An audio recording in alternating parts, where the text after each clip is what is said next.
مکہ میں زیادہ عمرہ کریں یا زیادہ طواف؟ میرا ایک دوست عمرہ کرنے کے لیے گیا اور ایک عمرہ کر کے باقی دنوں میں نفلی طواف کرتا رہا۔ میں نے فون پر مزید عمرے ادا کرنے کی تلقین کی، لیکن جواب میں کہا کہ عمرے سے طواف کا اجر زیادہ ہے۔ وضاحت فرما دیں کہ عمرے کا اجر زیادہ ہے یا نفلی طوافوں کا۔ رحیم یار خان ابو ظہبی سے۔ یہ بڑا اختلافی مسئلہ ہے کہ جب آپ ایک سفر کریں تو اس ایک سفر میں بار بار عمرے کریں یا بار بار طواف میں زیادہ فوکس کریں۔ تو دیکھیں نبی صلی اللہ علیہ وسلم سے تو ایک سفر میں ایک ہی عمرہ ثابت ہے، اسی وجہ سے بعض علماء اس کے قائل ہیں کہ نبی نے چونکہ ایک سفر میں ایک عمرہ کیا ہے تو افضل یہی ہے، پھر آپ نے طواف کیا ہے تو افضل یہی ہے کہ عمرہ ایک ہو پھر باقی طواف کیے جائیں۔ لیکن بہت سارے اسلاف سے عبداللہ بن عمر اور دیگر صحابہ اور تابعین ہیں جن سے یہ ثابت ہے کہ انہوں نے ایک سفر میں ایک سے زیادہ عمرے کیے، تو ان کی نظر میں نبی صلی اللہ علیہ وسلم کے عمل کی تعویل کیا ہوگی کہ آپ نے ایک سفر میں ایک سے زیادہ عمرے اس لیے نہیں کیے کہ لوگ اس کو ضروری نہ سمجھنا شروع کر دیں یا تھکاوٹ ہوگی آپ کو۔ تو باقی نفلی عبادت میں کوئی اس میں ممانعت نہیں ہے کہ ایک سے زیادہ عمرہ کرنے پر کی ممانعت پر بھی کوئی دلیل نہیں ہے، اور جب اسلاف میں سے بعض حضرات نے کیے ایک سے زیادہ عمرے ایک سفر میں تو ان پہ بھی کسی نے ملامت نہیں کی۔ تو اس میں کسی ایک طرف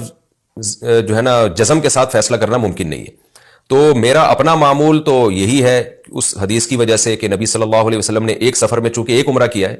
تو میں کوشش، اگر مجھے اللہ عمرے کی توفیق دے تو میں پھر ایسا ہی کرتا ہوں کہ ایک عمرہ کرتا ہوں، باقی پھر کوشش کرتا ہوں طواف زیادہ سے زیادہ ہو۔ لیکن اگر سفر بہت لمبا ہے، جیسے اللہ نے مجھے 2013 میں حج کی توفیق دی تو 2 مہینے کا ویزا تھا، تو اب سفر بہت لمبا ہے تو اس میں اتنا ٹائم آپ نے گزارنا ہے تو پھر آپ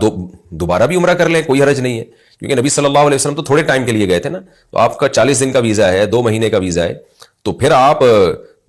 عمرے کی فضیلت بھی دوبارہ حاصل کر لیں۔ تو میری اپنے جو ذاتی رجحان ہے وہ اسی طرف ہے، دونوں طرف علماء ہیں، ذاتی رجحان اس طرف ہے کہ اگر آپ کم وقت کے لیے گئے ہیں، بہت زیادہ لمبا اسٹے نہیں ہے، تو پھر طواف کو زیادہ فوکس کریں آپ، کیونکہ وہ بھی بہرحال ایک بہت بڑی عبادت ہے۔ تو طواف کو آپ، کیونکہ عمرہ اگر آپ زیادہ کریں گے تو پھر طواف کم ہو جائے گا آپ کا۔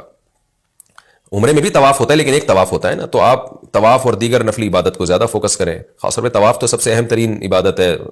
حج اور عمرے میں، یعنی جب بھی آپ بیت اللہ کی زیارت کے لیے جاتے ہیں تو، اور اگر آپ کا اسٹے زیادہ ہے تو پھر آپ مزید عمرے بھی کر لیں۔ باقی اس میں دیگر علماء کی رائے بھی ہے، کوئی بھی کسی پہ بھی۔ اور دیکھیں عبادت کا ذوق بھی ہوتا ہے، بعض لوگوں کو عمرے میں زیادہ دلچسپی ہوتی ہے، وہ سمجھتے ہیں کہ اس سے ہمارا اللہ سے تعلق زیادہ بن رہا ہے، کیونکہ اس میں پھر صحیح بھی کرنی ہے آپ نے، احرام بھی ہے، یہ والا فضائل بڑھ جاتے ہیں اس میں۔ طواف میں احرام نہیں ہے، اور صحیح میں تو لمبی لمبی دعائیں نبی صلی اللہ علیہ وسلم سے ثابت ہیں، وہ عمرے میں ہی ہوگی، صحیح طواف نارملی نفلی طواف میں تو نہیں ہوگی۔ تو کوئی یہ چاہتا ہے کہ میں وہ دعاؤں کی فضیلت حاصل کر لوں صحیح کے دوران، جو آپ نے بہت بڑی لمبی لمبی دعائیں کی ہیں، تو اس کو پھر عمرہ کرنا چاہیے۔ تو اس میں امر جو ہے وہ واضح ہے، کشادگی ہے اس میں، تو جس کا جو ذوق ہو۔ اس کی مثال ایسے بعض لوگوں کا دعاؤں میں دل زیادہ لگتا ہے، بعض لوگوں کا تلاوت میں دل زیادہ لگتا ہے۔